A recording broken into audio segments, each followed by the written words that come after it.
అందరికీ నమస్కారం and welcome to Sakshi political spice.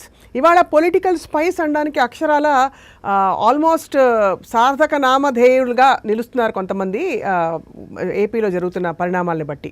Pawan Kalyan గారు కొన్ని తీవ్రమైన స్టేట్మెంట్స్ చేస్తున్నారు.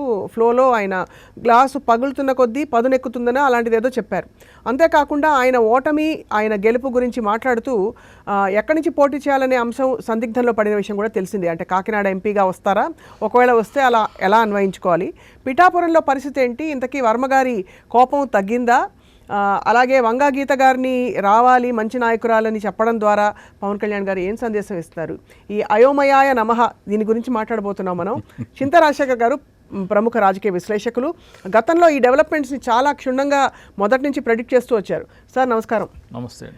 మీకేమనిపిస్తుంది సార్, పిఠాపురం దాదాపు ఖరారైపోయింది కదా మరి పవన్ కళ్యాణ్ గారికి? నేను చెప్తున్నాను, మళ్ళీ పవన్ కళ్యాణ్ గారు ఎంపీగా పోటీ చేసే అవకాశాలు ఎక్కువగా ఉన్నాయి. ఎందుకంటే వాళ్ళు పవన్ కళ్యాణ్ అంటే వాళ్ళ కూటమి అధికారంలోకి వస్తుందని వాళ్ళు చెప్పుకుంటున్నారు కాబట్టి, కూటమి అధికారంలోకి వస్తే కాబోయే ముఖ్యమంత్రి నారా లోకేష్. నారా లోకేష్ ముఖ్యమంత్రి అయితే పవన్ కళ్యాణ్ డిప్యూటీ సీఎం గానో, మంత్రిగానో, ఎమ్మెల్యే గానో ఉంటే లోకేష్ ముందర చేతులు కట్టుకుని సార్ అనాలి. దాన్ని పవన్ కళ్యాణ్ ఎట్టి పరిస్థితిలో జీర్ణించుకోలేరు. ఆయన మనసు ఒప్పదు, ఆయన కార్యకర్తల మనసు ఒప్పదు. అలా ఎందుకు మీరు అనుకుంటారు? అంటే ఎంపీ అంటే ఇంకా పవర్ఫుల్ కదా, 7 నియోజకవర్గాలన్నీ తన కిందకు వస్తాయని చెప్పి. అదే ఎమ్మెల్యేగా పోటీ చేస్తే ఈ ఇబ్బందులు ఉన్నాయని చెప్తున్నా. అదే ఎమ్మెల్యేగా పోటీ చేస్తే ముఖ్యమంత్రి అసెంబ్లీలో లోకేష్ ఉంటారు, అవును, వాళ్ళు గెలుస్తామని చెప్తున్నారు కాబట్టి. అవును. సో అది గెలవరం సంగతి మనకు తెలుసు, అందరికి జనాలకు తెలుసు. కానీ ఆయన చెప్తున్నారు గెలిస్తే మేము గెలుస్తామని చెప్తున్నారు కాబట్టి, ముఖ్యమంత్రి లోకేష్ అవుతారు కాబట్టి ఈయన చేతులు కట్టుకుని నిలబాల్సిన పరిస్థితి ఉంటుంది కాబట్టి హీ మే నాట్ దానికి పోటీ చేయకపోవచ్చు. అలాగే చంద్రబాబు నాయుడు కూడా లోకేష్ని పవన్ కళ్యాణ్ ఒకే సభలో ఉంటే లోకేష్ మీద పవన్ కళ్యాణ్ డామినెంట్గా ఉంటాడు కాబట్టి, అప్పర్ హ్యాండ్ ఉంటుంది కాబట్టి వాళ్ళిద్దరిని ఒక సభలో ఉంచడం చంద్రబాబు నాయుడు కూడా ఇష్టం లేదు. Right, this is my analysis and more or less near to reality. అంటే let's assume for now that ఇప్పుడు పిఠాపురం నుంచే పోటీ చేయబోతున్నారని చెప్పి, పిఠాపురంలో ఈక్వేషన్స్ ఎలా ఉన్నాయి? దాదాపు 92,000 కాపు ఓట్లు ఉన్నాయండి అక్కడ. అంటే 40 years దాటిన కాపులు ఎవరు ఊటేరండి పవన్ కళ్యాణ్కి. వాళ్ళు they are vexed with Pawan Kalyan. అంటే ఆయన జీవిత సహచరులు ఎలా అయితే వెక్స్ అయిపోయారో అంతకంటే 1000 రెట్లు ఎక్కువ వెక్స్ అయిపోయినారు. ఈయన చెప్పే కట్టు కథలకి, ఈయన చెప్పే పొంతన లేని సమాధానాలకి, ఏమాత్రం వాస్తవానికి పొసగని సమాధానాలు చెప్తా ఉంటే వాళ్ళందరూ వెక్స్ అయిపోయి ఉన్నారు. నాకు తెలిసి జనసేన నాయకులు గణనీయమైన సంఖ్యలో పిఠాపురం నుంచి వైసీపీలోకి చేరే అవకాశం ఉంది. జనసేన పార్టీ కోసం తమ ప్రాణానికి ప్రాణంగా పనిచేసిన వాళ్ళు కూడా వైసీపీలో చేరే అవకాశం ఉంది. అది ఇప్పుడున్న పరిస్థితి. కానీ ఆయన మాత్రం వంగా గీత గారిని ఆహ్వానిస్తున్నారు. మరి అంటే సరే, వంగా గీత గారిని పవన్ కళ్యాణ్ గారిని సూటి ప్రశ్న అడుగుతున్నాను. వంగా గీత గారు వైసీపీలో చేరక ముందర జనసేన పార్టీ కార్యాలయానికి వచ్చారా? నంబర్ 1 వచ్చారా? అడుగుతున్నాను, నిజమా కాదా చెప్పాలి పవన్ కళ్యాణ్ గారు. పొద్దున్నే 10 నుంచి సాయంత్రం 5 వరకు ఆమెను వేచి కూర్చోబెట్టారా లేదా? ఆమె కూర్చుంటే ఆమె తర్వాత వచ్చిన వాళ్ళు వెళ్ళి పవన్ కళ్యాణ్ కలిసి బయటికి వెళ్ళిపోతున్నారు, కానీ ఆమె ఉదయం నుంచి సాయంత్రం వరకు కార్యాలయంలో వేచి ఉన్నారా లేదా? ఎప్పుడు జరిగింది సార్ ఇది? Much before and immediately after 2017 అనుకుంటా, ఆమె వైసీపీలోకి రాకముందు. మీ ఆఫీస్లో పనిచేసే ఒక వ్యక్తి వంగా గీత గారు ఉదయం నుంచి వేచి ఉన్నారంటే ఆమె నా కోసం వేచి ఉన్నారనే జనాలందరికీ తెలియాలి కదా, కూర్చొని అని మీరు అన్నారా లేదా? ఇంత జరిగిందా? I'm just asking, did it happen or not? ఈ రోజున you are begging Vanga Geetha to come to your party. Easy almost. ఆమె మా పార్టీలోకి మంచి నాయకురాలు, మా పార్టీలోకి రావాలని ఆహ్వానిస్తున్నప్పుడు ఆ రోజు ఏమైంది? ఆమెను వెయిట్ చేయించినప్పుడు. ఈరోజు ఎందుకు పిలుస్తున్నారు అనేది ముఖ్యం. ఈరోజు ఓటమి భయం వల్ల పిలుస్తున్నారు. ఈరోజు పవన్ కళ్యాణ్ కూడా స్పష్టంగా తెలుసు, వర్మ కోఆపరేట్ చేయట్లేదు, ఆయన కోఆపరేట్ చేసే ఉద్దేశం లేదు, ఏదో పైకి మాత్రం గెలిపించి భిక్షగా ఇచ్చేస్తా అని చెప్పారు కదా ఆయన. గెలిపించి భిక్షగా ఇస్తారు. నామినేషన్ వేసి విత్డ్రావల్కి అయిపోయిన తర్వాత అసలు ఆట మొదలవుతుంది. తెలుగుదేశం కార్యకర్తలు, వర్మ అభిమానులు ఎవరు వెనక్కి తగ్గడానికి సిద్ధంగా లేరు. జనసేన 40 ఏళ్ల పైబడిన జనసేన 35-40 పైన వాళ్ళు ఎవరు జనసేన వాళ్ళు పవన్ కళ్యాణ్ని యాక్సెప్ట్ చేయట్లేదు, అసహించుకుంటున్నారు. ఈ వ్యక్తి పూజ మానసిక రోగులు మాత్రమే పవన్ కళ్యాణ్ని యాక్సెప్ట్ చేసే పరిస్థితి ఉంది పిఠాపురంలో. ఇక్కడ వాళ్ళు ఏమంటున్నారు, 1,00,000 మెజారిటీతో గెలుస్తామంటున్నారు. లక్ష మెజారిటీ అంటే అక్కడ ఉన్న 2,10,000 2,15,000 ఓట్లు. దాంట్లో క్యాస్ట్ అయ్యేవి 80% వేసుకుంటే కూడా 1,60,000. లక్ష మెజారిటీ అనేది గెలవాలంటే వాళ్ళకి ఎంత రావాలి? మిగతా వాళ్ళకి 1,40,000 వస్తే 80, 30,000 వస్తే 25,000 ఎంతో వస్తే కానీ, అంటే వైసీపీ క్యాండిడేట్కి 25,000 వస్తే ఈయనకి 1,25,000 వస్తే ఈయన గెలిచేద్దామని అనుకుంటున్నాడు. అంటే 1,00,000తో గెలుస్తున్నాం అని అనుకుంటున్నారా సార్? అంటే ఆయన భ్రమ. నిన్న ఒక సినిమాలో ఒక డైలాగ్ చెప్పాడండి, అదేదో అది సినిమా గ్లాస్ పగిలితే ఉస్తాద్ భగత్ సింగ్ అని పెట్టారు. అంతకుముందు స్వచ్ఛమైన తెలుగులో భవదీయుడు భగత్ సింగ్ అని ఉన్న పేరుని తీసుకొచ్చి ఉస్తాద్ భగత్ సింగ్ అని పెట్టాడు. ఈయనేమో మన నుడి మన నది తెలుగు భాష ఆంగ్ల భాష ప్రవేశపెడుతున్నందుకు జగన్మోహన్ రెడ్డి మీద ధ్వజం ఎత్తుతాడు. ఉస్తాద్ అని ఉర్దూ పదం తీసుకొచ్చి తెలుగు ముందర పెట్టాడు, తెలుగు సినిమాలో పెట్టాడు. సరే పెట్టాడు, ఆ డైలాగ్ ఏదో రాశారంట, గ్లాసు పగిలినా కొద్దీ పదునెక్కుద్ది అని చెప్పి ఏదో పెట్టాడు. అలా అపశకునం కదా సార్ అలా అంటాం. అయితే గ్లాసు ఇంకా పగలకూడదు, ఇంకా పదునెక్కుద్దిగా. ఆంధ్రప్రదేశ్ ప్రజలు ఈ పదును సరిపోదు సార్ మీకు, మీరు పవర్ స్టార్ పవన్ కళ్యాణ్ కాబట్టి ఇంకా బాగా పగలకొడదాం సార్, చిన్న చిన్న రజన్ కింద చేసేద్దాం, ఇంకా పదునెక్కుద్ది. ఏం మాట్లాడతారు? దాన్ని ట్వీట్ చేస్తున్నాడు నాగబాబు. వీళ్ళు సినిమా వాళ్ళు అంటే వాళ్ళు ఏంటంటే ఒక కల్పిత సినిమా అనేది ఒక కల్పిత కథ. ఆ కల్పిత క్యారెక్టర్లో నటిస్తున్నప్పుడు సేపు మాత్రమే ఆ క్యారెక్టర్లో ఉండాలి. అంటే కానీ నిజంగానే గ్లాస్ ఇప్పుడు మనకి మాంజా కూడా పగిలిన గ్లాస్ మేబీ అలా ఉద్దేశించి అన్నారేమో. ఏమో మరి ఏ ఉద్దేశంతో పగలగొట్టడం అయితే మన ఉద్దేశం కదా. అంటే గ్లాస్ ఒక ఎన్నికల సింబల్ని పగలగొట్టడం అనేది మాత్రం అది not very healthy way of. అర్థం పగలకూడదు అంటారు, మంచి శకునం కాదు. మంచి శకునం కాదు. రెండోది ఇప్పుడు మీ సింబల్ మీరే పగలగొట్టుకోమంటే ఏంటి అర్థం? అదే కదా, ఇప్పుడు సైకిల్ పంక్చర్ అవుతున్న కొద్దీ అది ఇంకా బాగా నిలుస్తుంది అన్నట్టు అంటే అదే వినడానికి బాగాలేదు. అంటే నేనేం చెప్పినా ఈలలు కేకలు వేసే జనం ఉన్నారు కాబట్టి నేనేం చెప్పినా చెల్లుద్ది చెప్తున్నా కదా. నాగబాబు ట్వీట్ చేశాడు అది. నాగబాబు గారికి పాపం అంటే ఆయన ఎప్పుడు కూడా చాలా సెన్సిబుల్గా ఆలోచించారు. ఏమో మరి ఆయన ట్వీట్ చేశారు. పవన్ కళ్యాణ్ ఇంకో మాట కూడా అన్నారు, సైన్యం అంటే సంఖ్య కాదు, సారీ గ్లాస్ అంటే సంఖ్య కాదు సైన్యం అంట. గ్లాస్ అంటే సైన్యమా అంటే ఏంటి అర్థం? ఏమో ప్రతి ఒక్క పక్కన నవ్వుతున్నాడు ఆ మాట చెప్తే. గ్లాస్ అంటే సంఖ్య కాదా? గ్లాస్ అంటే సంఖ్య కాదు సైన్యం అంటే ఏంటి? వాళ్ళ ఎన్నికల సింబల్ని ప్రమోట్ చేసుకోవడం కోసం ఆ డైలాగ్ని ఇరికిచ్చారు. ఎంత కృత్రిమంగా ఉంది, ఎంత ఆర్టిఫిషియల్గా ఉంది ఆ డైలాగ్. అది అసలు it doesn't make any sense. ఇంతవరకు ప్రజలకి సంబంధించి ప్రజల మేనిఫెస్టోకి సంబంధించి ఎన్ని సందర్భాల్లో మాట్లాడారు? అసలు పవన్ కళ్యాణ్ తిరిగింది అక్కడండి. ఇప్పుడు నారా లోకేష్ విజయోత్సవ సభ ఏదో పెట్టారుగా, దాని తర్వాత మళ్ళీ మొన్న జెండా సభలో కనపడ్డాడు. ఎక్కడ విజయోత్సవ సభ సార్? నారా లోకేష్ పాదయాత్ర ముగింపు సభ ఒకటి చేశారు. దాని తర్వాత మళ్ళీ జెండా సభలో కనపడటం, మళ్ళీ తర్వాత మోడీ గారి సభలో కనపడటం. జనసేన సభలు లేవు, ముగ్గురు కలిసి వెళ్తున్నారు కాబట్టి అలా ఫీల్ అవుతారని. అవును, ఇప్పుడు మిగతా సభలో ఏ పార్టీకి ఆ పార్టీ విడిగా కూడా సభలు ఉన్నాయిగా, తెలుగుదేశం చేసుకుంటుందిగా. అవును, తెలుగుదేశం చంద్రబాబు నాయుడు గారి సభలు చంద్రబాబు నాయుడు గారు చేస్తున్నారు, లోకేష్ గారి సభలు లోకేష్ గారు చేస్తున్నారు. ఈయనేమో ముగ్గురు ఉన్న చోట ఎవడైనా సరే అంటే గెస్ట్ అపీరెన్స్, సినిమాలో గెస్ట్ అపీరెన్స్ ఉంటుంది కదా, ఎవరైనా సరే వేదిక మీద నాకు 5 నిమిషాలు మాట్లాడే అవకాశం వస్తే నేను మాట్లాడి వెళ్ళిపోతాను, గెస్ట్ అపీరెన్స్. సో నేను చెప్తున్నాను సినిమా ఇందాక దీని గురించి చెప్తే, వాళ్ళు భ్రమలలో పాత్రలో నటించేటప్పుడు ఆ భ్రమల్లో ఉండే పాత్ర నుంచి బయటికి రాగానే వాళ్ళు సహజ సిద్ధంగా ఆలోచించాలి. నాగబాబు ట్వీట్ చేశాడండి, అదే కదా, గ్లాస్ అంటే సంఖ్య కాదు సైన్యం అని. అంటే ఇంకా మన ఐక్యరాజ్య సమితి దేశాలన్నింటినీ పిలిపించి ఇంకా మీరు సైన్యాలు ఎందుకురా బాబు, సరిహద్దుల్లో గాజు గ్లాసులు మోహరించండి, యుద్ధాలు అక్కర్లేదు ఏమక్కర్లేదు అవి చూసుకుంటాయని. అసలు ఏంటి అది? అంటే మీరు చెప్పే నా చెత్త జంక్ మొత్తం జనాలు యాక్సెప్ట్ చేసేసుకోవాలా? కాదు సార్, ఇప్పుడు ఈ స్పీచ్లని రాసిచ్చేవాళ్ళు కానీ లేదు మనకి, ఇప్పుడు ఫర్ ఎగ్జాంపుల్ చెప్తున్నా, ఈ స్పీచ్ విని చంద్రబాబు నాయుడు గారి మనసులో ఎలాంటి ఆలోచనలు మెదులుతాయి? ఏం మాట్లాడుతున్నారు అని అనిపిస్తుందా, లేదంటే ఎంత బాగా మాట్లాడారు అనిపిస్తుందా? చంద్రబాబు నాయుడు సంతోషపడతాడు. ఎందుకు? ఇంత ఎర్రిబాగులోడు నాకు పార్టీ సహచరుగా ఉన్నాడు, నేను బోల్తా కొట్టించిన పెద్ద విషయం కాదు. అఫ్కోర్స్ వాళ్ళు బినామీగానే మనం ఉంటాం అనుకోండి. సో వీళ్ళని ఇంకా పెద్ద కష్టపడక్కర్లేదు. అది రామ్ గోపాల్ వరం గారు ఒక సినిమాలో, ఆ సినిమాలో ఒక మంచి అద్భుతమైన డైలాగ్ కొట్టారు, వ్యూహంలో. మీ మామగారిని వెన్నుపోటు పొడిచినట్టు పవన్ కళ్యాణ్ని వెన్నుపోటు పొడుస్తారంటే, పవన్ కళ్యాణ్కి అంత సీన్ లేదు, ఆయన ఎవరు వెన్నుపోటు పడక్కర్లేదు, ఆయన ఆయనే పొడుచుకుంటారని చెప్పారు. అలాగే జరుగుతుంది అలాగే అంటారు అయితే, జరుగుతుంది. ఈ స్పీచ్ల ద్వారా. స్పీచ్ల ద్వారా. ఇప్పుడు ఇంతకీ వర్మ గారు చల్లారాలా అంటే ఆ వర్మ గారు కాదు, ఈ పిఠాపురం వర్మ గారు. పిఠాపురం వర్మ గారు అంటే అఫ్కోర్స్ రామగోపాల్ వర్మ గారు కూడా పిఠాపురంలో పోటీ చేస్తాను ఒక ట్వీట్ చేసి మరుసటి రోజు ఉదయం ఓట్కా ఎఫెక్ట్ ఏంటో మరి ఈవినింగ్ ట్వీట్ చేశారు, మార్నింగ్ కాదన్నారు. అంటే ఈయన వర్మ కన్ఫ్యూజ్ చేద్దాం. కన్ఫ్యూజ్ చేస్తున్నాం. సో అయితే ఇక్కడ విషయం ఏంటంటే వర్మ గారు నామినేషన్లు ఫైల్ అయిపోయిన తర్వాత, విత్డ్రాల్ కూడా అయిపోయిన తర్వాత అప్పుడు వర్మ గారు అసలు వర్మ గారు మనకు కనపడతారు.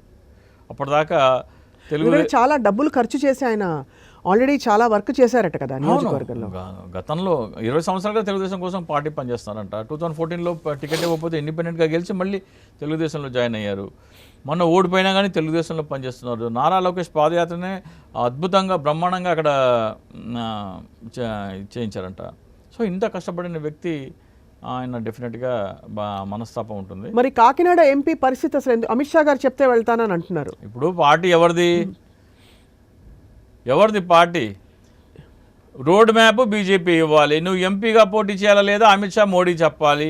నువ్వు ఎమ్మెల్యేగా ఎక్కడ పోటీ చేయాలో చంద్రబాబు నాయుడు చెప్పాలి. లేకపోతే చంద్రబాబు నాయుడు అభ్యర్థి అడ్డు రాకుండా సరే సార్ మీరు పోటీ చేయండి అని వర్మ గారు దారి ఇవ్వాలి. లేకపోతే వంగాగీత గారు వస్తే కానీ ఈయన గెలవడు. ఈయన పార్టీ ఏంటి అసలు? ఈయన పార్టీ పరిస్థితి ఏంటి? వంగాగీత గారు వస్తే కానీ ఆయన గెలుపు సాధ్యం కాదని ఇండైరెక్ట్గా ఒప్పుకున్నట్టే పవన్ కళ్యాణ్ గారు వంగాగీత గారిని ఆహ్వానిస్తున్నారంటే. ఇప్పుడు వంగాగీత గారు ఏమనుకుంటూ ఉంటారు? వంగాగీత గారు ఇప్పుడు పవన్ కళ్యాణ్ ఏమంటారు, గతంలో పిఆర్పీతో అసోసియేట్ ఉన్నారు. అంతకంటే ముందర ఆమె రాజ్యసభ ఎంపీ, అంతకంటే ముందర జెడ్పీ చైర్మన్, అంతకంటే ముందర మహిళా కమిషన్ వైస్ చైర్మన్, ఇన్ని పదవులు ఉన్న ఆవిడని అంతసేపు వెయిట్ చేయించారు ఆ రోజు. She is in active politics from 1987. Pawan Kalyan లాగులు వేసుకుంటున్న టైం నుంచి ఆమె రాజకీయాల్లో ఉన్నారు. ఈ రోజు ఏమంటున్నారు? ఆమె డిగ్రీలు చూసారా సార్? ఎల్ఎల్బి ఎంఎల్ అంటే వకీల్ సాబ్, ఒరిజినల్ వకీల్ సాబ్ వర్సెస్ నకిలీ వకీల్ సాబ్. సినిమా వకీల్ సాబ్ వచ్చాడని చెప్పేదో డైలాగ్ చెప్తూ ఉంటాడు రాజకీయాల్లో కూడా. సో నకిలీ వకీల్ సాబ్ వర్సెస్ అసలీ వకీల్ సాబ్. ఎవరి వాగ్దాటి ఏంటో, ఎవరి అంటే ఆమె చదువు చూడండి అసలు. నాగపూర్ యూనివర్సిటీ నుంచి ఎంఎల్ చేశాను ఆమె. కానీ నాకు అదే బాధాకరమైన విషయం ఏంటంటే సార్, ఇప్పుడు రాజకీయాలకు అతీతంగా ఇలాగా చదువు నేర్పరితనం ఉండే వ్యక్తులు ఒక వ్యక్తికి వాళ్ళని వెయిట్ చేయించడం అంటే పొద్దునుంచి సాయంత్రం దాకా మనసు చాలా బాధేస్తుంది. ఎందుకంటే మనం ఏ పార్టీలకు అతీతంగా, రాజకీయాలకు అతీతంగా ఇన్ని గంటలు వెయిట్ చేయించడం మన సంస్కృతిలో లేదు. ఉద్దేశపూర్వకంగా అందరికీ తెలియాలని. You see the cruel intention behind it. Everybody should know that Vanga Geeta, an ex-MP, ex-MLA, is waiting for Pawan Kalyan's appointment from morning till evening. That is your cruel intention. That is Pawan Kalyan. మహిళ, కాపు సామాజిక వర్గం, విద్యావంతురాలు, ఉన్నత విద్యావంతురాలు, అనుభవజ్ఞురాలు, ఏ విధంగా చూసినా కానీ అందరినీ పక్కన పెట్టి అమ్మాయిని ఫస్ట్ పిలవాలి. Same thing happened for JD Lakshmana, RMR గారు, చింతల పార్థసారథి గారు. Everybody was humiliated and Pawan Kalyan enjoys that humiliation. Raju Raviteja గారిని ఒకసారి యురేనియం కోసం వీళ్ళు ఏదో పోరాటం చేస్తే కాంగ్రెస్ పార్టీ వాళ్ళతో కలిసి సంయుక్తంగా ఒక మీటింగ్ పెట్టారు, ప్రెస్ మీట్ పెట్టారు, ప్రెస్ క్లబ్లోనో somewhere, I do not know. Raju రవితేజని పవన్ కళ్యాణ్ స్వయంగా ఫోన్ చేసి రమ్మన్నారు. వచ్చేసి నేను ఎందుకు లేండి, మీరు వెళ్ళండి. మీరు ఉండాలి. You are politburo member. అప్పుడు ఆయన వన్ ఆఫ్ ది 4 మెంబర్స్లో ఆయన ఒకరు. So your politburo member, you have to be there, your presence is very much needed there అని చెప్పి వేదిక మీద లేదుగా అదే వచ్చారు. వచ్చిన తర్వాత ఆయనకు ఎవరు లేరు, ఆయన కూర్చున్నారు. తర్వాత నాదెళ్ల మనోహర్ వచ్చారు. నాదెళ్ల మనోహర్ రాగానే ఈయన ఒక సీట్ పక్క జరిగి నాదెళ్ల మనోహర్కి ఆ సెంటర్ సీట్ ఇచ్చారు. ఆ తర్వాత ఇంకోటి వస్తే ఇంకో పక్క సీట్ చేశారు. సో పవన్ కళ్యాణ్ వచ్చేటప్పటికల్లా he was made to stand. Raviteja గారు అంతా అయిపోయిన తర్వాత నన్ను ఇంత ఇన్సల్ట్ చేశారు, మనోహర్ గారు మీకు ఇది భావ్యం కాదు, నాకు సీట్ జనం ఎక్కుంటే ఇంకో ఎక్స్ట్రా చైర్ వేయాలి కదా, దిస్ ఈజ్ నాట్ అంటే మనోహర్ గారు అన్న మాటలు, sorry these are the instructions of Pawan Kalyan. మీరు రాజు రవితేజ్ గారితో ఒక ఇంటర్వ్యూలో దయచేసి ఇది ప్రస్తావించి ఇది నిజమా కాదా అడగండి. జనాలని కలవరంటే నేను కలవాల్సిన అవసరం లేదు, నువ్వు నాకు, నేను నీ దేవుణ్ణి, నేను కలవను, ఉంటే ఉండు, లేకపోతే పో. అసలు రాజకీయ నాయకుడికి ఉండాల్సిన లక్షణాలు ఆయన మనసులో కాదు, ఆయన రక్త కణాల్లో కాదు, ఆయన డిఎన్ఏలో కాదు, smallest part of molecule of దీంట్లో కూడా రాజకీయ నాయకుడు లక్షణాలు ఏ క్వశ్చన్ కనపడవు మీకు. రాజకీయ నాయకుడు అంటే ప్రజలని కలిసే ఆపర్చునిటీస్ కోసం వెతుక్కోవాలి. వెన్ యూర్ ఇన్ అపోజిషన్, రూలింగ్లో ఉంటే మీరు పరిపాలన చేయాలి కాబట్టి మీకు సమయం ఉండదు, కానీ ప్రజలని కలిసే ఆపర్చునిటీస్ వెతుక్కోవాలి మీరు. అవును. మీకు మీకు మీ ఆఫీస్కి వచ్చిన వాళ్ళని మీరు కలవడానికి మీరు ఇష్టపడరు. అసలు మీరు ఆఫీస్కి వచ్చేదే ఏడాదికి 2 సార్లు. జనసేన పార్టీ ప్రశాసన నగర్ ఆఫీస్కి పవన్ కళ్యాణ్ వచ్చేది ఏడాదికి 2 సార్లు. ఆంధ్రప్రదేశ్లో ఉన్నది ఈ రోజుకు 60 రోజులు 65 రోజుల్లో జనాల్ని కలిసేది లేదు. కానీ ఇప్పుడు మరి ఏంటి వాళ్ళ గేమ్ ప్లాను? ఏంటి గేమ్ ప్లాను? చంద్రబాబు నేను చెప్తున్నాను కదా, ఇది పవన్ కళ్యాణ్ పార్టీ కాదు, ఇది చంద్రబాబు నాయుడు స్థాపించి పవన్ కళ్యాణ్ని బినామీగా పెట్టిన పార్టీ. కాపు ఓట్ల కోసం కాపుల చేత కమ్మవారు పెట్టించిన పార్టీ. పచ్చిగా చెప్పాలంటే ఆంధ్రప్రదేశ్ రాజకీయాలు క్యాస్ట్ ఈక్వేషన్లు ఉంటాయి కాబట్టి జనాలకు అర్థమయ్యే పరిభాషలో చెప్పాలంటే పటాపంచాలు చేస్తారు కదండి. వైసీపీలో మొత్తం ఇచ్చిన టికెట్లు మొత్తం అన్నీ కూడా నిజంగా ప్రాతినిధ్యం లేని సోషల్ ఇంజనీరింగ్లో భాగంగా అందరినీ కలుపుకుపోవాలి, అందరి ప్రాతినిధ్యం ఉండాలని బేస్డ్ ఆన్ పాపులేషన్. ఈ రోజున కాపు సామాజిక వర్గానికి వైసీపీ పార్టీ 30 సీట్లు ఎమ్మెల్యే సీట్లు ఇచ్చింది, 5 సీట్లు ఎంపీ సీట్లు ఇచ్చింది. చాలా గొప్ప విషయం కదా. ఎప్పుడు అవలేదు. లాస్ట్ టైం 31 ఇచ్చింది, ఈసారి ఒకటి తగ్గింది ఎమ్మెల్యేస్లో. 27 ఎలక్టెడ్, హైయెస్ట్ ఆంధ్రప్రదేశ్ చరిత్రలో highest elected MPs MLAs in an assembly from Kapu సామాజిక వర్గం is 2019 to 2024 under leadership of Jaganmohan Reddy గారు. ఈ రోజున మీరేమంటారు, ఒక బీసీ నాయకుడు మా పార్టీలో, ఇది చూడండి చాలా ఇంట్రెస్టింగ్ సిచ్యువేషన్. రామచంద్ర యాదవ్ గారని పోయినసారి పుంగనూరు నుంచి అక్కడ పోటీ చేశారు. పెద్దిరెడ్డి రామచంద్రారెడ్డి గారి మీద పోటీ చేసినట్టు జనసేన పార్టీ తరఫు మీద. ఓడిపోయినా కానీ ఆయనకు గణనీయమైన ఓట్లు వచ్చినాయి ఆయనకి. ఎన్నికలు అయిపోయిన తర్వాత ఆయన పవన్ కళ్యాణ్ గారిని కలవడానికి చాలాసార్లు వచ్చారు ఆఫీస్కి. వస్తే పవన్ కళ్యాణ్ గారు అపాయింట్మెంట్ ఇవ్వాలి. ఆయన నువ్వేంటి నాకు అపాయింట్మెంట్ ఇచ్చేది, నేనే ఒక పార్టీ పెడతానని ఒక పార్టీ పెట్టేశారు, దాని పేరే బీసీవై పార్టీ. ఆ పార్టీ ఆఫీస్ కూడా ఎక్కడుంది తెలుసా? మంగళగిరి జనసేన పార్టీ ఆఫీస్ పక్కనే, అదే హైవే అదే మెయిన్ రోడ్ మీద నేను కూడా పార్టీ ఓపెన్ చేసి పెడతాను, నువ్వు పార్టీ ప్రెసిడెంట్ అయితే నేను ఒక పార్టీకి ప్రెసిడెంట్ అని చెప్పి ఆయన పెట్టేశారు. ఇప్పుడు ఆయన పొగుడుతున్నారు. ఇప్పుడు ఆయన పొగుడుతున్నారు. పెద్దిరెడ్డి రామచంద్రారెడ్డి గారు ఆయనని తొక్కేస్తున్నారు, బీసీల పట్ల వాళ్ళకి గౌరవం లేదు అని చెప్తున్నారు. నేను ఆయనకు అండగా ఉంటానంటున్నారు. మీ పార్టీ ఆఫీస్కి వస్తే మీరు అపాయింట్మెంట్ ఇవ్వలేదని ఆయన ఇంకో పార్టీ పెట్టారు. ఈ రోజున ఆయనకు అండగా ఉంటారంటున్నారు. ఎవరి చెవులో పువ్వు పెడతావు పవన్ కళ్యాణ్? ఎవరి చెవులో పువ్వు పెడతావు? ఆయన నాకు తెలిసి ఆయన పార్టీ తరఫున జనసేన పార్టీలో పనిచేసిన ఒక సిబ్బంది ఇదే రామచంద్రరావు గారి పార్టీ తరఫు నుంచి పవన్ కళ్యాణ్ మీద పోటీ చేయబోతున్నారు. పవన్ కళ్యాణ్ కార్యాలయంలో పనిచేసిన ఒక వ్యక్తి. పిఠాపురం అయితే పిఠాపురం, కాకినాడ ఎంపీ అయితే కాకినాడ ఎంపీ. మీరు ఇంకా నాకు క్లారిటీ ఇవ్వలేరు రాజశేఖర్ గారు, మీ ఎక్స్పీరియన్స్ తోటి. పవన్ కళ్యాణ్ గారు ఎక్కడి నుంచి పోటీ చేస్తున్నారు? పవన్ కళ్యాణ్ గారు 99% కాకినాడ ఎంపీగా పోటీ చేస్తారు. ఎమ్మెల్యేగా పోటీ చేసినా ఇక్కడ ప్రభుత్వం అధికారంలోకి రాదు. వచ్చినా ఆయనకేం ఛాన్స్ ఉండదు. ఆయన లోకేష్ని సార్ అనాలి. ఇవన్నీ ఎందుకు? ఎంపీగా పోటీ చేస్తే ఫస్ట్ ఆఫ్ ఆల్ గెలవాలి. ఎంపీగా అయితే గెలవడం ఇంకా కష్టం. అదొక్క ఈక్వేషనే ఎమ్మెల్యేగా పోటీ చేసేందుకు మొగ్గు చూపే దిశగా అది చూపించేది. ఎందుకంటే ఎమ్మెల్యేగా గెలుస్తారా? ఎమ్మెల్యే కూడా కష్టం, ఎంపీ అతి కష్టం. ఎమ్మెల్యే కూడా ఈసారి పిఠాపురంలో ఎవరు గెలిచినా కానీ మెజారిటీ 5,000, 10,000, 10,000 లోపలే. వంగాగీత గారు గెలిస్తే 5,000, 6,000 ఆ రేంజ్లో ఉండొచ్చు. పవన్ కళ్యాణ్ అయితే మహా అయితే 8, 9, 10,000 వరకు మెజారిటీ వెళ్ళొచ్చు. ఆ స్థాయిలో ఉంటుంది. అంత పవన్ కళ్యాణ్ చెప్పినట్టు 1,00,000 ఓట్లు, మనిషికి ₹1,00,000 ఇచ్చినా కానీ 1,00,000 ఓట్లు గెలుస్తుంటే నీకు అక్కడ ఓటు ఎంత ఉంది, దాంట్లో పోలయ్యే పర్సంటేజ్ ఎంత, వైసీపీకి ఎన్ని పడతాయి, ఏ మాత్రం బుర్రలో గుజ్జులేని వాడిని మాట్లాడతావు, కార్యకర్తలాగా మాట్లాడతాం ఏంటి? ఒక పార్టీ అధ్యక్షుడిలాగా ఎప్పుడు మాట్లాడు పవన్ కళ్యాణ్? ఒక కార్యకర్త మాట్లాడే ఆ స్థాయి కూడా లేదు పవన్ కళ్యాణ్. సో అయితే మొత్తానికి ఈ ఈక్వేషన్లో మొన్న మోదీ గారి రాక వెళ్ళిపోవడం, ఆయన మిత్రపక్షాల ప్రస్తావన తీసుకురాకపోవడం, అటు జగన్మోహన్ రెడ్డి గారిని కూడా ఏ విధమైన విమర్శకి లేకుండా ఒకటే అన్నారు, కాంగ్రెస్ వైసీపీ ఒకటే అని ఏదో అన్నా చెల్లెలు ఒకటే అన్నట్టు చెప్పారు. ఇది కాకుండా అసలు ఈ పొత్తుకి ఆంతర్యం ఏంటి మానవా అని అడిగితే ఏం నాకు తెలుసు ఇప్పటికీ అది బీజేపీ పొత్తులో ఉందా లేదని ఇప్పటికీ బిగ్ క్వశ్చన్ మార్క్. ఎందుకంటే ఇక్కడ అయిష్టంగా చాలా బలవంత పెళ్లిలా అనిపిస్తుంది. బలవంత పెళ్ళి సంసారం అయితే జరగదు చెప్తున్నాను కదా. బలవంత పెళ్లి ముహూర్తం కోసం ఫోటోల కోసం మాత్రమే ఈ పెళ్ళి అయిపోగానే ఎవరి దారి వాళ్ళదే. నాకు తెలిసి కొన్ని సినిమాల్లో చూస్తాం వీసా కోసం పెళ్లి చేసుకుంటారు, అలా ఉంది. అవును, గ్రీన్ కార్డ్ కోసం పెళ్లి చేసుకుని అక్కడికి వెళ్ళిపోయి అక్కడ ఏదో బతుకు తెరవ అక్కడ విడాకులు తీసుకుంటారు. సో మొత్తానికి అయితే బీజేపీ ఇష్టపడట్లేదు ఈ పొత్తుని. కాదు, బీజేపీలో కొంతమంది లెటర్ రాశారు మళ్ళీ వెన్నుపోటు పొడిచే దిశగా ఈ సీట్లు కేటాయింపు కానీ మనం గెలిచే అవకాశం లేని సీట్లు, తెలుగుదేశంకు ఎప్పుడూ గెలుపు రికార్డు లేని సీట్లు ఇచ్చారని బీజేపీ నేతలు. హూ ఈజ్ మోదీ అని అడిగింది ఆయనే.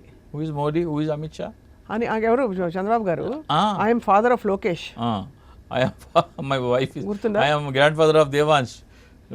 గుర్తుందా? 2000 మాట్లాడే మాటలన్నీ ఎక్కడ మర్చిపోతాం మనం. రాజీవ్ సర్దేశాయి కాదు, శ్రీనివాసన్ జైన్ ఇంటర్వ్యూలో. సో వాళ్ళ దాంట్లో అంత స్పష్టంగా మాట్లాడారు. అంటే జనాలకి I became first chief minister. Modi గారు కూడా అన్నారు కదా, నేను సీనియర్ అని ఎప్పుడు చెప్తా ఉంటారు. ఆయన పార్టీలు మార్చడంలో సీనియర్, పొత్తులు మార్చడంలో సీనియర్, వెన్నుపోటు పడడంలో సీనియర్, ఇవన్నీ చెప్పారు. ఓడిపోవడంలో సీనియర్, అన్నిట్లో నాకంటే సీనియర్ అని మోడీ గారు చదివారు. ఆ పాత 2019 ఎన్నికల్లో చదివిన ఆ రికార్డులన్నీ బయటకు వచ్చి ఇప్పుడు ప్లే చేస్తున్నారు. సో ఇక్కడ చూస్తే 2019లో ఆయన చంద్రబాబు నాయుడు మీద విరుచుకుపడ్డట్టు మోడీ గారు జగన్మోహన్ రెడ్డి గారి మీద విరుచుకుపడలేదు. జగన్మోహన్ రెడ్డి గారి మంత్రులు మాత్రం అవినీతి చేస్తున్నారని ఏదో మాట వరుసగా ఏదో ఒకటి అనాలి కాబట్టి ఒకటి మాట అన్నారు, అంతకు మించి ఏమీ లేదు. వీళ్ళు అనుకున్నట్టు అమరావతి విషయం కానీ, వివేకానంద రెడ్డి మర్డర్ కేసు కానీ, అమ్మాయిల మద్యం విషయం కానీ, ఇవన్నీ జగన్మోహన్ రెడ్డి గారి మీద వీళ్ళు ఎస్సీ ఎస్టీ అట్రాక్ట్ చేస్తున్నారని కానీ ఇవేవి లేవు, అవేవి ఆయన ప్రస్తావించలేదు. కాబట్టి వాళ్ళు మోడీ గారిని తీసుకొచ్చి సభ పెట్టించుకున్నారే కానీ వాళ్ళు పుట్టెడు దుఃఖంలో ఉన్నారు. వాళ్ళు ఎందుకు లేనిపోని కుంపటి తీసుకొచ్చి తల మీద పెట్టుకున్నాం అనే బాధలో ఉన్నారు వాళ్ళు. బీజేపీ కూడా రీకన్సిడర్ అలయన్స్ విత్, అంటే వాళ్ళు ఉన్నా కూడా నామాత్రంగా ఉంటారు ప్రస్తుతానికి. గెలిచే సీట్లు కావాలంటారు, ఈ సీట్లు కాదు గెలిచే సీట్లు కావాలంటారు. గెలిచే సీట్లు అంటే మళ్ళీ టీడీపీ మళ్ళీ ఇంకొంచెం దిగి రావాల్సి వస్తుంది. ఏదేమైనా సరే పొత్తు ఉంటే, ఇప్పుడు రేపు పొద్దున్న బీజేపీతో పొత్తు ఉందనుకోండి, ఒక 10 సీట్లు అదనంగా వస్తాయి. బీజేపీ పొత్తు విత్డ్రా చేసుకుంటే ఇంకా దారుణమైన పరిస్థితిలోకి వెళ్ళిపోతారు వీళ్ళు. అంటే అదేదో కాజల్లోనూ అదేదో సినిమా, మిలిటరీ సినిమా ఉంటుంది, తుపాకీ సినిమా అనుకుంటా, సినిమా చూపించి ఈమె కూడా నేను రిజెక్ట్ చేసిందే నేను నవ్వుతున్నా అంటది కాజల్. సో 1% ఓటు బ్యాంక్ లేని బీజేపీ కూడా మీతో పొత్తుని రిజెక్ట్ చేసిందంటే మీరు ఎంత దయమైన పరిస్థితిలో ఉన్నారో చేసుకోవాలి. ఇంకోటి ఇక్కడ మెయిన్ విషయం ఒకటి చెప్పాలన్నమాట, పవన్ కళ్యాణ్ అసలు పొత్తు ఎందుకు పెట్టుకున్నారు? తెలుగుదేశంతో పొత్తు ఆంధ్రప్రదేశ్ ప్రజలకు ఇష్టం లేదు, జనసేన కార్యకర్తలకు ఇష్టం లేదు, జనసేన నాయకులకు ఇష్టం లేదు. పవన్ కళ్యాణ్ అమితంగా అభిమానించే అని చెప్పుకుంటాడు కదా ఆయన, ఆ మోడీ అమిత్ షాలకి ఇష్టం లేదు. ఎందుకంటే ఆయన చెప్పారు టీడీపీతో పొత్తుంటే నన్ను చీవాట్లు పెట్టారు అని. అంటే వాళ్ళ దగ్గర కేంద్ర నిఘా వర్గాల రిపోర్ట్ ఉంటాయి కదా. అవును, టీడీపీ గెలుస్తుంది అనే ఏ మాత్రం రిపోర్ట్ ఉన్నా కానీ వాళ్ళు స్వాగతిస్తారు కదా. వాళ్ళు వద్దన్నా కానీ ఈయన ఒప్పించి పొత్తు పెట్టారంటే ఆంధ్రప్రదేశ్ ప్రజలకు ఇష్టం లేని పొత్తు, మీ కార్యకర్తలకు ఇష్టం లేని పొత్తు, మీ అభిమానులకు ఇష్టం లేని పొత్తు, మీ నాయకులకు ఇష్టం లేని పొత్తు, మోడీ అమిత్ షాలకు ఇష్టం లేని పొత్తు. నువ్వు ఎందుకు పెట్టుకున్నావు? ఎవరి కోసం పెట్టుకున్నావు? పిఠాపురం వర్మ గారు కూడా ఇష్టం లేని పొత్తు. పిఠాపురం వర్మ గారు కూడా ఇష్టం లేని పొత్తు ఎవరి కోసం పెట్టుకున్నావు? ఇది ప్యాకేజీ కోసం కాకుండా ఇంకా దేనికోసం అనుకోవాలి చెప్పండి మీరు. అదే, ఇది చాలా సూటి ప్రశ్న. అండ్ ఈ గ్లాస్ డైలాగ్ ఇంకా అసలు రిజిస్టర్ అవ్వట్లేదు సార్, మళ్ళీ ఒకసారి చెప్పరా? నేను గ్లాస్ పగిలితే ఇంకా పదునెక్కుద్దంట. గ్లాస్ అంటే సంఖ్య కాదు సైన్యం అంట. మత్తి పోయింది నాకు అసలు. పవన్ కళ్యాణ్ అంటే జనావాసాల మధ్యలో ఉండాలా లేకపోతే ఆయన వేరేగా ట్రీట్ చేయాలా అనేది సినిమాల్లోనే అతకని డైలాగ్ తీసుకొచ్చి నువ్వు రాజకీయాల మీద చెప్తావు అంటే ఆయన చెప్తున్నాడు. హరీష్ శంకర్కి నేను చెప్పాను ఈ డైలాగ్ రాసుకోమని చెప్పి అని అంటున్నాడు. అదే అంటే చాలా అంటే ఇంకా నాకు అర్థం కావట్లేదు సార్. మీరు మీ అష్టోత్తరంలో ఆ ఒక లైన్ ఒకసారి చెప్పాల్సిన, దీనికి ఈ సందర్భానికి సంబంధించిన ఒక లైన్ ఏమైనా చెప్పాల్సిందిగా కోరుతున్నాం. అష్టోత్తరం అంటే నేను చెప్తున్నాను కదా, ఆయన పెద్ద అయోమయం స్టార్ అండి, అయోమయం స్టార్, అంతకుమించి ఏం లేదు. అష్టోత్తరంలో ఎన్నో ఉన్నాయి. ఒకసారి మళ్ళీ అది మీరు రీటెలికాస్ట్ చేస్తే బాగుంటుంది. బహు పోరాట ప్రకటన శూర ఆచరణ శూన్యాయ నమః. ఓహో, బహు పోరాట ప్రకటన చూర శూర శూర బహు పోరాట ప్రకటన శూర ఆచరణ శూన్యాయ నమః. ఈ డైలాగ్ కూడా పెట్టుకోమని చెప్దాం సార్ హరిశంకర్ గారు. Thank you very much for your analysis sir. మొత్తానికి మనం సెటారికల్గా మాట్లాడినా కూడా నిజంగానే చాలా అంటే సిచ్యువేషన్ని ఒకవైపు చాలా సీరియస్ అధికార పక్షం కనిపిస్తోంది. వాళ్ళు సంక్షేమ పథకాలని ఇంకా సోషల్ ఇంజనీరింగ్ అని అవి ఇవి అంటే ఆల్మోస్ట్ ఏమిటి అసలు రసవత్తరంగా కాకుండా ఇంత సీరియస్గా పనిచేసుకుంటూ వెళ్తున్నారనే టైప్లో వాతావరణం ఇక్కడ. అంటే వాళ్ళ రాజకీయ వ్యూహాలు కావచ్చు అన్నీ, నాట్ జస్ట్ వెల్ఫేర్ స్కీమ్స్ ఒకటి డెవలప్మెంట్ ఒకటే కాదు, ఇటువైపు కంప్లీట్గా కేయాటిక్ ఎన్వైరన్మెంట్. ఎవరు ఏం చేస్తున్నారు, ఏం జరగబోతోంది, అసలు ఏమిటి వీళ్ళ వ్యూహం అంతు చిక్కకుండా ఉంది. ఇప్పుడు మొత్తం సినారీ చూస్తే ఏమిటంటే చంద్రబాబు నాయుడు అపర చాణక్యుడు, అపర రాజనీతిజ్ఞుడు, అపర అనుభవశాలి అని చెప్పేది ఏమంతా trash. It is a illusion created by their media mafia. ప్రజలకు ఆ కోణం చూపించి మాత్రమే ఆయన అంత పెద్ద వ్యక్తిగా చేశారు. కానీ Chandrababu Naidu is nothing, totally ఆ టైమింగ్ ఆయన కుదిరింది అంతే. అంతకు మించి ఆయనలో ఏమీ లేదు. జగన్మోహన్ రెడ్డి గారి మీద not a comparison at all. Right Chinta Rajasekhar గారు, వేచి చూద్దాం. నిజంగా పిఠాపురం రాజకీయాల గురించి మీరు చాలా క్లియర్ ఇవాళ ఒక పిక్చర్ ఇచ్చారు. వేచి చూద్దాం. Is it Pithapuram or is it going to be Kakinada? Mostly it may be 80% Kakinada. Right. Thank you so much and నమస్కారం అందరికీ. నమస్తే.